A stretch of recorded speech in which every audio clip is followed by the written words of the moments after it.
Welcome back to another wild story from Reddit's Am I the Asshole community. Today, we're diving into a situation that will make your blood boil. It involves property boundaries, entitled neighbors, and a pool that became the center of a neighborhood war. Before we get into this crazy story, let me set the scene for you. Imagine you've worked hard, saved up money, and finally bought your dream home. It has everything you wanted: a nice yard, a quiet neighborhood, and best of all, a beautiful in-ground swimming pool. You're excited to enjoy your summer, maybe invite some friends over, and relax in your own backyard oasis. But what happens when your neighbors decide that your pool is actually a community resource? What happens when they start sending their relatives, friends, and random people to use your pool without even asking? And what happens when you try to set boundaries, only to be called selfish and unreasonable? That's exactly what happened to our poster today. And trust me, this story has more twists and turns than a water slide. The audacity in this story is off the charts, and I guarantee you'll be picking a side by the end of this video. So grab your popcorn, get comfortable, and let's dive into this pool party disaster. Don't forget to hit that like button if you think the poster is not the asshole, and drop a comment with your verdict. Now, let's get into the story. Our original poster, let's call them OP, starts by explaining their situation. They're a 34-year-old homeowner who recently purchased their first house about 2 years ago. This wasn't just any house, it was the house. After years of apartment living and saving every penny, OP finally had enough for a down payment on a place with a pool. OP explains that they specifically looked for a home with a pool because they absolutely love swimming. It's their main form of exercise, it's relaxing, and it's something they dreamed about having since childhood. They weren't trying to show off or flaunt their success. They simply wanted a space where they could unwind after long workdays and enjoy their weekends. The house is in a relatively quiet suburban neighborhood. Most of the neighbors are families with kids, a few retirees, and working professionals like OP. When OP first moved in, everyone seemed friendly enough. There were waves across the yard, small talk at the mailbox, and the typical suburban pleasantries. The pool itself is nothing extravagant. It's a standard in-ground pool, about 15 by 30 feet, with a simple pool deck and a privacy fence around the backyard. OP mentions that they spent additional money making sure the fence was tall enough and secure, specifically for privacy and safety reasons. They installed a gate with a lock, proper pool safety equipment, and even got additional insurance to cover any potential accidents. OP was responsible from day one. They knew that having a pool comes with liability, so they made sure everything was up to code and properly secured. They even took a pool maintenance course to learn how to keep the water clean and balanced. This wasn't some neglected swamp in the backyard. OP took pride in maintaining their pool and kept it in pristine condition. For the first few months, everything was perfect. OP would come home from work, take a swim, and enjoy their evenings in peace. On weekends, they'd invite close friends over for pool parties, always being mindful of noise levels and respecting their neighbor's space. OP thought they had found their perfect little slice of paradise. But as we all know, paradise doesn't last long when entitled people are involved. And that's where our neighbors enter the story. The neighbors in question live in the house directly next door to OP. Let's call them the Johnsons. The Johnson family consists of a married couple in their early 40s and their 3 kids, ages 8, 11, and 13. On the surface, they seemed like a typical suburban family. Minivan in the driveway, bikes in the yard, the whole package. OP first had a real conversation with the Johnsons about 3 months after moving in. Mrs. Johnson came over with a plate of cookies as a welcome to the neighborhood gesture. OP thought it was nice and appreciated the gesture. They chatted for a bit, talked about the neighborhood, and Mrs. Johnson mentioned how lucky OP was to have a pool. OP agreed and said something polite like, "Yeah, I'm really enjoying it." Mrs. Johnson then mentioned that her kids would probably be jealous, and they laughed about it. OP didn't think much of the comment at the time. It seemed like typical neighbor small talk. A few weeks later, OP was in the pool on a Saturday afternoon when they heard the Johnson kids playing in their yard. The kids kept looking over the fence, clearly curious about the pool. OP felt a bit awkward but didn't want to be rude, so they just continued swimming and minded their own business. Then it happened. Mrs. Johnson's voice called out from the other side of the fence, "Hey, would it be okay if the kids came over for a quick dip? It's so hot today, and they're dying to cool off." Now, OP was put on the spot. They're a non-confrontational person by nature. and this was their first real test of setting boundaries with the neighbors. Opie hesitated but ultimately said, Um, I'm actually about to head inside soon, but maybe another time? Mrs. Johnson seemed slightly disappointed but said okay. Opie thought they had dodged a bullet and that would be the end of it. They were wrong. So very wrong. Over the next few weeks, the requests became more frequent. Sometimes it was Mrs. Johnson asking directly. Other times, the kids would come to the fence and ask if they could swim. Opie tried to be nice but firm, usually making excuses about being busy, the pool needing cleaning, or having other plans. But here's where things started getting weird. Opie noticed that the Johnsons started mentioning the pool to other neighbors. In passing conversations at the mailbox or during neighborhood get-togethers, Mrs. Johnson would say things like, "Oh yeah, Opie has that gorgeous pool. We've been over there a few times." This wasn't true, but Opie didn't want to call her out and create drama. Opie started feeling uncomfortable. They realized that the Johnsons were treating the pool like it was a semi-public amenity rather than private property. The sense of entitlement was beginning to show, and Opie had a sinking feeling that this was only the beginning of their problems. As summer progressed, the situation escalated from uncomfortable to absolutely ridiculous. The Johnsons were no longer just asking for their own kids to use the pool. Oh no, that would be too reasonable. They started asking if their extended family could use it. It started with Mrs. Johnson's sister and her two kids visiting from out of state. Mrs. Johnson knocked on Opie's door one evening and explained that her sister was in town for the week and asked if the kids could use the pool just one afternoon. Opie, still trying to be a good neighbor, reluctantly agreed to one afternoon, with the condition that an adult would supervise. That one afternoon turned into the sister and her kids showing up 3 times during their visit. They would arrive unannounced, let themselves through the gate, which Opie had unfortunately left unlocked during that initial agreed-upon visit, and act like they owned the place. They brought pool toys, floaties, and even a cooler full of snacks. Opie was shocked. They came home from work one day to find these people they'd never even met swimming in their pool. When Opie confronted Mrs. Johnson about it, she acted like Opie was being unreasonable. "Oh, I thought it would be fine. The kids were so excited, and my sister is only here for a few days. Don't be so uptight about it." Opie tried to explain that this wasn't okay, that they needed to be asked first, and that there are liability issues with having people in the pool unsupervised. Mrs. Johnson rolled her eyes and said Opie was making a big deal out of nothing. But it didn't stop there. Next came Mr. Johnson's parents, who were apparently visiting for the month. Mrs. Johnson asked if the grandparents could use the pool because they're elderly and the heat is hard on them. Opie felt guilt into saying yes, figuring that elderly people would be respectful and low maintenance. Wrong again. The grandparents treated Opie's pool like their personal country club. They would show up at 8 a.m. before Opie even left for work and stay until evening. They brought books, magazines, a portable radio, and even ordered food delivery to Opie's address while they were poolside.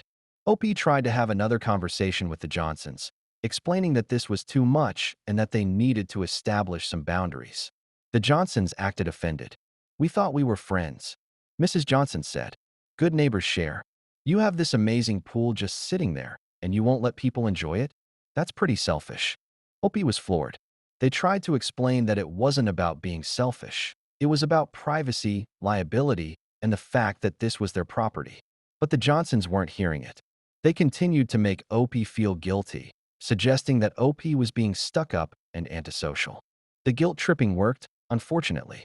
Opie, desperate to avoid conflict and not be seen as the neighborhood villain, continued to reluctantly allow occasional pool access. But they made it clear that people needed to ask first and that Opie needed to be home. Did the Johnsons respect these simple boundaries? Of course not, because entitled people never do. Things reached a whole new level of insanity one Saturday afternoon.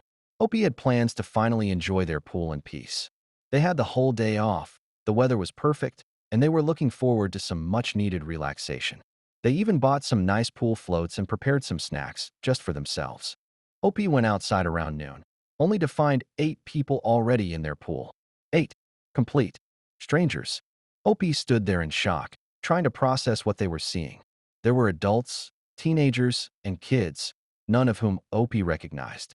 They were having a full-blown pool party, with music playing from a portable speaker pizza boxes on the pool deck, and inflatable toys everywhere. Opie's initial reaction was confusion. Had they somehow walked into the wrong backyard? No, this was definitely their pool, their fence, their property. So who the hell were these people? Opie approached the group and asked, as calmly as they could manage, "Excuse me, who are you? And why are you in my pool?" One of the adults, a woman probably in her 30s, looked at OP with a friendly smile and said, "Oh, hi. You must be the homeowner. The Johnsons said we could use the pool today. I'm Mrs. Johnson's cousin from 2 states over, and this is my family. Thanks so much for letting us come over. The kids are having a blast." Opie was speechless. The Johnsons had given permission for people Opie had never met to use their pool. Without asking, without even giving Opie a heads up, Opie took a deep breath and said, "I'm sorry, but the Johnsons don't have the authority to give people permission to use my pool. This is my private property, and I didn't agree to this." The cousin looked confused and a bit offended. "But they said it would be fine. We drove 2 hours to get here specifically because they said we could use the pool. Are you really going to kick us out?" Opie felt the pressure of all these people staring at them, including disappointed kids who were clearly having fun. But Opie stood their ground. "I'm sorry for the miscommunication, but yes, I need you all to leave. This is not a public pool, and I don't know any of you." The cousin got defensive. "This is ridiculous. You have this huge pool just sitting here, and you won't let kids enjoy it on a hot summer day? That's really selfish. The Johnsons told us you were cool with sharing." Opie held firm. "I understand you're disappointed, but the Johnsons should not have told you that without asking me first. This is my property, and I'm not comfortable with strangers using it." There was some grumbling and passive-aggressive comments as the group slowly gathered their things and left. The kids were crying, the adults were giving Opie dirty looks, and Opie felt like the villain in a movie. But Opie knew they were in the right. As soon as the unwanted guests left, Opie marched straight over to the Johnsons' house and knocked on the door. When Mrs. Johnson answered, Opie was no longer Mr. Nice Neighbor. "We need to talk." Now, Mrs. Johnson had the audacity to look surprised. "What's wrong?" Opie explained what had just happened. The 8 strangers, the fact that they were given permission without Opie's knowledge, and how completely unacceptable this was. Mrs. Johnson actually tried to defend herself. "Oh my God, you're making such a big deal out of this. My cousin was visiting and wanted to beat the heat. I didn't think you'd mind. You're never even using the pool anyway." Opie couldn't believe what they were hearing. "Whether I'm using it or not is irrelevant. It's my pool. You can't just give random people permission to use my property." The conversation escalated into a full argument. Mr. Johnson came to the door and accused Opie of being a bad neighbor and unwelcoming. They said that in their previous neighborhood, people shared amenities all the time and nobody was weird about it, like Opie was being. Opie tried to explain the liability issues, the privacy concerns, and the basic concept of property rights. But the Johnsons weren't interested in listening. They felt entitled to the pool simply because they lived next door. The conversation ended with Opie saying that no one was allowed to use the pool anymore without explicit permission directly from Opie. The Johnsons slammed the door in Opie's face. Opie went home feeling angry, violated, and completely exhausted. They immediately changed the lock on the pool gate and installed a camera to monitor the backyard. Opie wasn't taking any chances anymore. But the story doesn't end there. In fact, it was about to get even worse. After the confrontation, Opie thought things would finally settle down. They had set clear boundaries, changed the lock, and installed security cameras. Surely the Johnsons would get the message now, right? Wrong. Instead of respecting Opie's boundaries, the Johnsons launched a smear campaign throughout the neighborhood. Within a week, Opie started noticing that other neighbors were acting differently toward them. People who used to wave and smile now avoided eye contact. One neighbor Opie was friendly with actually crossed the street to avoid talking to them. Opie was confused until they ran into another neighbor, Tom, who lived a few houses down. Tom pulled Opie aside and said, "Hey, I wanted to give you a heads up.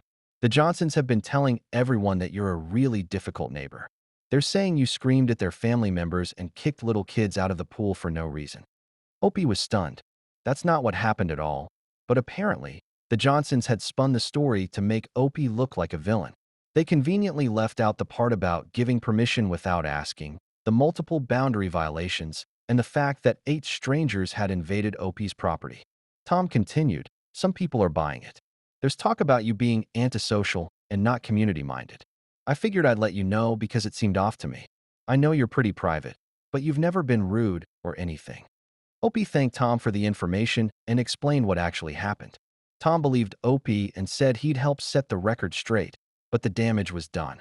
The Johnsons had painted Opie as the neighborhood bad guy. Things escalated at the next HOA meeting. Yes, there was an HOA, which Opie had forgotten about because it was usually pretty hands-off. But the Johnsons came to the meeting with a complaint. Mrs. Johnson stood up during the open forum and addressed the board. I want to discuss the issue of community goodwill and neighborly sharing. We have a neighbor with a pool who refuses to let anyone use it, even on the hottest days of summer. I think it's important that we live in a community where people look out for each other and share resources. Opie couldn't believe this was happening. The HOA president looked uncomfortable and explained that private property couldn't be regulated in that way. Homeowners had no obligation to share their amenities. But Mrs. Johnson wasn't done. I understand it's private property, but we're talking about basic human decency here. We have families in this neighborhood, children who could benefit from some outdoor recreation. It seems selfish to have a pool and not let the community enjoy it. Other neighbors started chiming in, some agreeing with Mrs. Johnson, others pointing out that Opie had every right to privacy. The meeting turned into a debate about Opie's pool, which was absolutely insane. Opie finally stood up and addressed the room. I want to clarify what's actually been happening. I've tried to be accommodating, but the situation was taken advantage of. People I've never met were using my pool without permission. That's not about being selfish. It's about liability, safety, and basic property rights. Opie explained the entire situation, including the 8 strangers incident. Some neighbors seemed to understand, but others still looked at Opie like they were being unreasonable. One neighbor even suggested that Opie should consider opening the pool to the neighborhood once a week as a community service. Opie firmly declined. The meeting ended without any resolution, but Opie left feeling attacked and defensive. They had gone from excited new homeowner to neighborhood pariah, all because they dared to set boundaries around their own property. Over the next few weeks, the passive-aggressive behavior continued. The Johnsons would make loud comments about some people being selfish whenever Opie was outside. They'd pointedly talk about how hot it was and how their kids were suffering without a pool, making sure Opie could hear.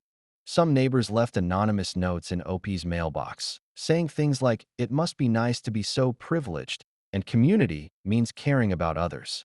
Opie felt harassed in their own neighborhood. The worst part was the kids. The Johnson children would stand at the fence and stare longingly at the pool, clearly coached by their parents to make Opie feel guilty. It was manipulation at its finest, and Opie hated being put in this position. Opie started spending less time outside, avoiding the backyard altogether on weekends when they knew the Johnsons would be out. The pool that was supposed to bring joy and relaxation had become a source of stress and conflict.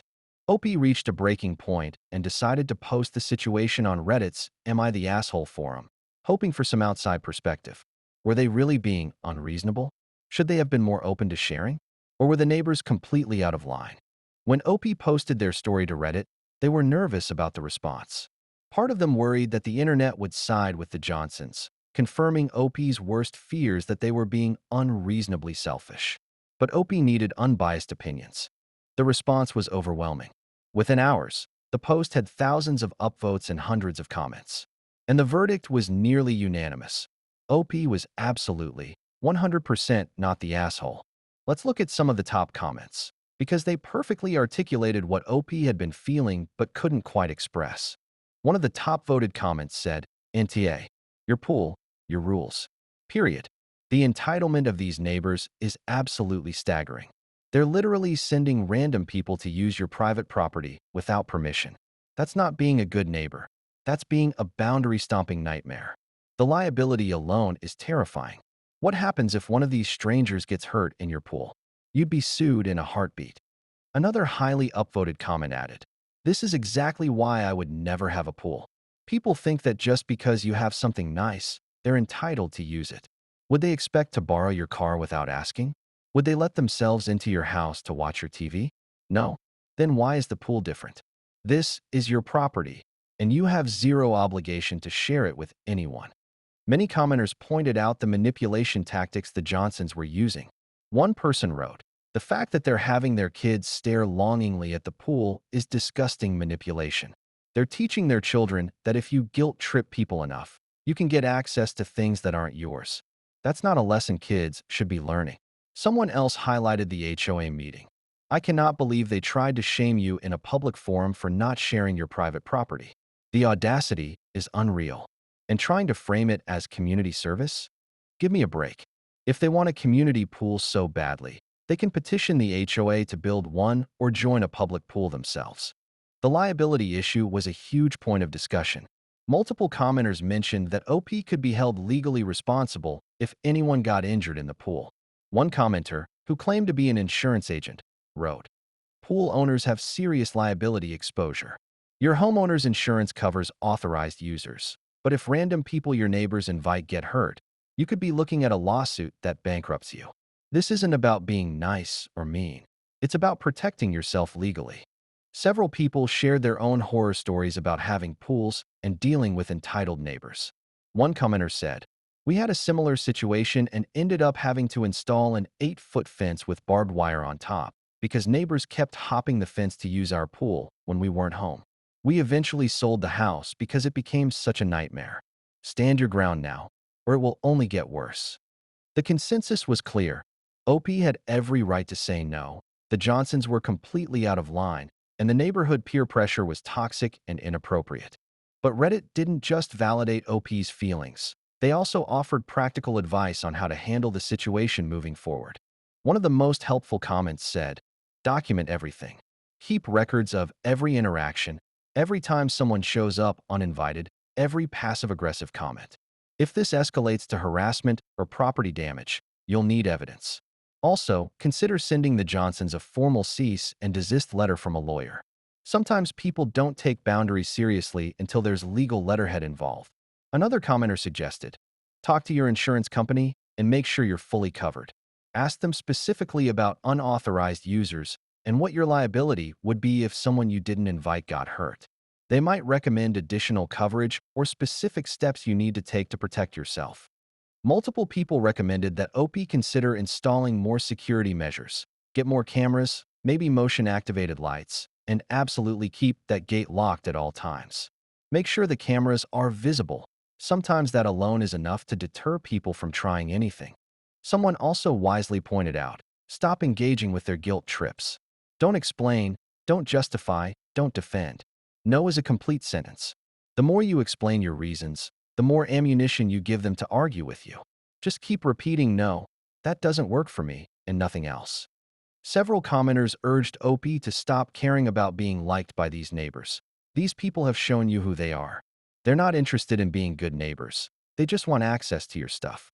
You don't owe them anything, and their opinion of you doesn't matter. Focus on the neighbors who do respect you and your property. The validation was overwhelming. OP had been made to feel like a villain for months, and now hundreds of strangers were confirming that their boundaries were not only reasonable, but necessary. But Reddit also warned OP that the situation might get worse before it gets better. Several commenters predicted that the Johnsons might escalate their behavior out of spite, especially now that OP had put up cameras and changed the locks.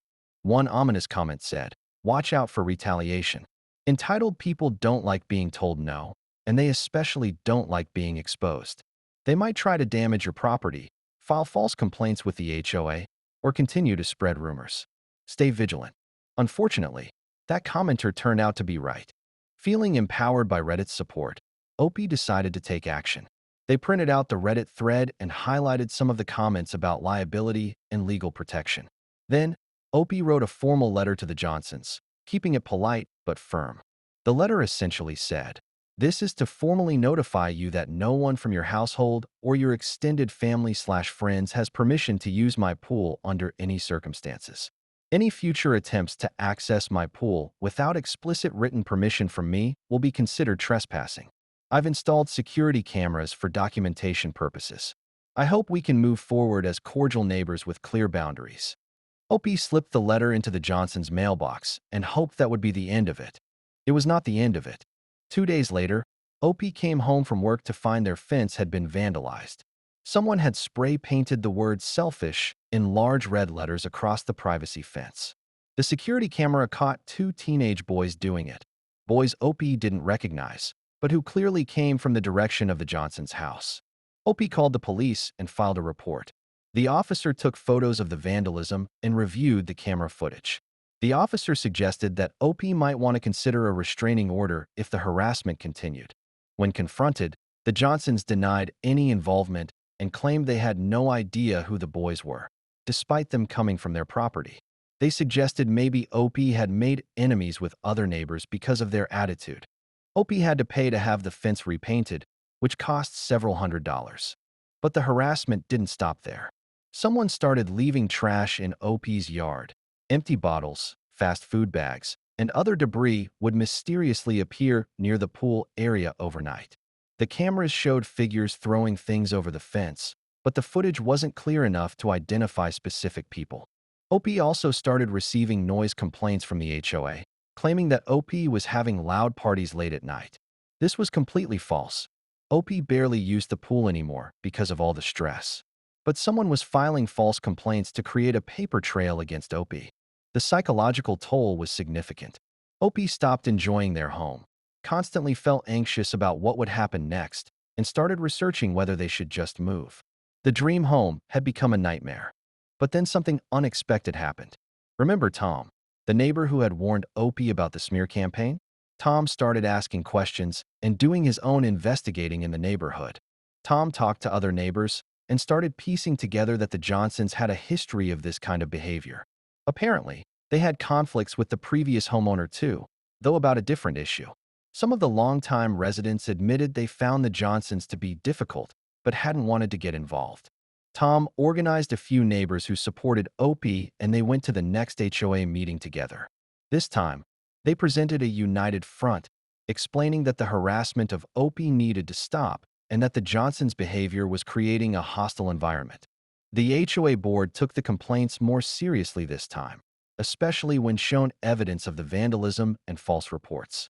They issued a warning to the Johnsons about harassing behavior. But here's where it gets really interesting. One of the other neighbors, an older woman named Patricia who had lived in the neighborhood for 20 years, spoke up at the meeting with a bombshell revelation. Patricia said, "I've stayed quiet about this for too long, but the Johnsons tried to do something similar to me 5 years ago. They wanted to use my tool shed without asking and got angry when I said no. They spread rumors about me and made my life difficult for months. I eventually gave in and let them borrow things just to keep the peace. But they never returned anything, and some of my expensive tools went missing.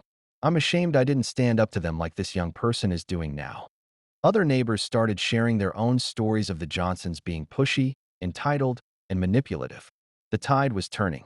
The Johnsons, realizing they were losing neighborhood support, tried to apologize to Opie. But it was clearly not a sincere apology, it was damage control. Mrs. Johnson said something like, "We're sorry if you felt disrespected. We were just trying to be friendly and share resources. Maybe we got a bit carried away." Opie didn't accept the non-apology. They reiterated that boundaries needed to be respected and that they had no interest in a fake friendship. The Johnsons seemed to finally realize they weren't going to win this battle. The harassment slowly stopped, though they continued to give Opie cold shoulders and passive-aggressive looks. Opie kept the cameras up, kept the gate locked, and started actually enjoying their pool again. They invited the neighbors who had supported them, Tom, Patricia, and a few others, for a proper pool party as a thank you. The irony wasn't lost on Opie. They were willing to share their pool with people who respected them and their property. The Johnsons could have had that relationship if they had just been respectful from the start. So, what can we learn from this absolute disaster of a neighborhood situation? Let's break down the key takeaways, because this story illustrates some important truths about boundaries, entitlement, and community dynamics. Lesson number 1. Boundaries are not negotiable, and you don't need to justify them. Opie spent months trying to explain their reasons for wanting privacy and control over their own property. But here's the thing. No is a complete sentence. You don't owe anyone an explanation for setting boundaries around your personal property. The moment Opie started justifying their decision, it gave the Johnsons ammunition to argue and guilt trip. If someone asks to use something of yours and you're not comfortable with it, a simple no "That doesn't work for me" is sufficient. You don't need to provide a list of reasons. Your comfort and property rights are reason enough. Lesson number 2. Entitled people will always push boundaries until you enforce consequences. The Johnsons started with small requests and gradually escalated to sending complete strangers to use the pool. This is classic boundary-pushing behavior. Entitled people test the waters. If you give an inch, they'll take a mile. They'll keep pushing until they meet real resistance. OP tried to be accommodating and nice, hoping the Johnsons would naturally respect reasonable limits. But entitled people don't work that way. They interpret kindness as weakness and accommodation as permission to push further. The only thing that stopped the behavior was cameras, locks, legal language, and community accountability. Lesson number 3. Protect yourself legally when you own liability-heavy assets. Having a pool, a trampoline, or any amenity that carries significant injury risk means you need to take liability seriously. OP was smart to have insurance and safety equipment, but they should have been even more protective from the start. If you own something that could result in a lawsuit if someone gets hurt, you absolutely cannot let unauthorized people use it. It doesn't matter if they're neighbors, family friends, or sweet little kids. One accident, and you could lose everything you've worked for. Legal protection isn't about being cold or unfriendly. It's about being responsible. Lesson number 4. Don't set yourself on fire to keep others warm. OP sacrificed their own comfort, peace, and enjoyment of their property for months, trying to avoid conflict with the Johnsons. They stopped using their own pool, felt anxious in their own home, and questioned their perfectly reasonable boundaries. This is a common trap for conflict-avoidant people. You bend over backwards to accommodate others, hoping they'll appreciate it and reciprocate with respect. But entitled people don't see it that way. They see accommodation as something they're owed, and they'll never be satisfied. You have to prioritize your own peace and well-being. It's not selfish to protect your space. It's self-preservation. Lesson number 5. Community doesn't mean surrendering your individual rights. There's a lot of talk these days about community values, sharing resources, and looking out for neighbors. And those are genuinely good things. But there's a huge difference between choosing to help your community and being forced or guilt into giving up your property rights. True community is built on mutual respect, consent, and voluntary cooperation. It's not built on entitlement, guilt-tripping, and social pressure. The Johnsons tried to weaponize the concept of community to justify their boundary violations. But real community respects individual autonomy. Lesson number 6. Stand up for yourself early, or the problem will only get worse. OP's biggest regret, as expressed in follow-up comments, was not shutting down the requests firmly from the beginning. The first time Mrs. Johnson asked if the kids could swim, OP should have politely but firmly said, "I'm not comfortable with that, but thank you for understanding." Instead, OP made excuses and left the door open for future requests.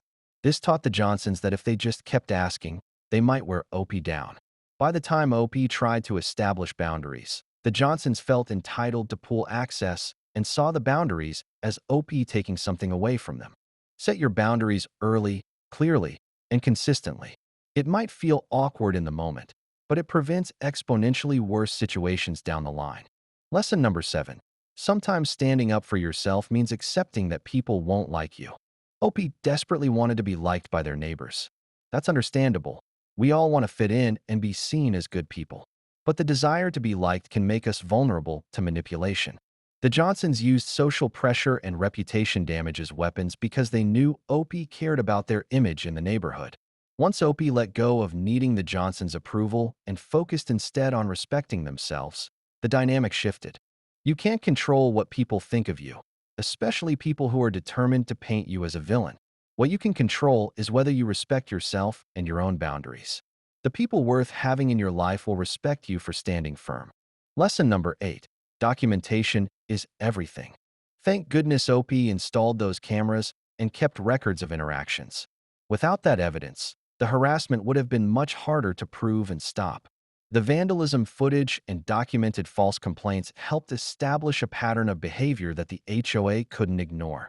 If you're in any kind of conflict with neighbors or anyone else, document everything. Save texts, emails, take photos, install cameras if necessary, and keep a dated log of incidents. You might never need it, but if you do, You'll be so glad you have it. And finally, lesson number 9. There are good people out there who will support you when you're in the right. OP's story could have gone very differently if not for Tom and Patricia and the other neighbors who spoke up. It takes courage to go against social pressure and support someone who's being unfairly targeted. If you see someone being treated unfairly, speak up. You might be the only person willing to say, actually, this isn't okay. Your support could make all the difference. So, what's the final verdict? OP was absolutely, unequivocally not the asshole. They had every right to set boundaries around their private property. The Johnsons were entitled, manipulative, and completely out of line. But beyond the specific judgment, this story is a masterclass in the importance of boundaries, the dangers of people-pleasing, and the reality that sometimes you have to fight for your right to peace in your own home. OP eventually found their peace. The harassment stopped, they built friendships with respectful neighbors, and they finally got to enjoy the pool they worked so hard to have. It took months of stress and conflict, but OP learned to prioritize themselves over the opinions of entitled people. And that's a lesson we could all benefit from learning. So, there you have it. One of the most frustrating, infuriating, and ultimately satisfying stories of boundary enforcement I've come across.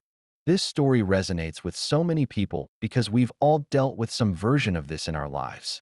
Maybe it wasn't a pool, but it was a car someone wanted to borrow constantly, a garage someone wanted to store things in, or even just your time and energy that people felt entitled to.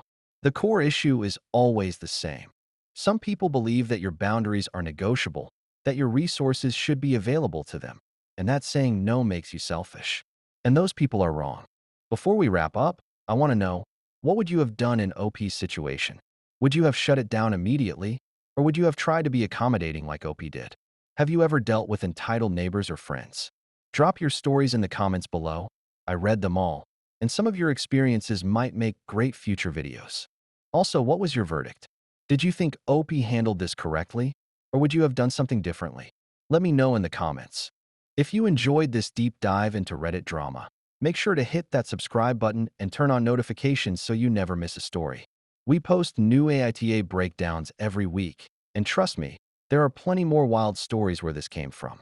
Give this video a thumbs up if you're team OP and think boundaries matter. And if you somehow think OP was in the wrong, well, you can comment that too, but prepare to be roasted in the replies. Remember, folks, your property is your property. Your time is your time. Your boundaries are your boundaries. You are not required to set yourself on fire to keep others warm. Be kind, be respectful, but never let people walk all over you. Thanks so much for watching, and I'll see you in the next one. Until then, stay drama-free, or at least enjoy the drama from a safe distance on Reddit.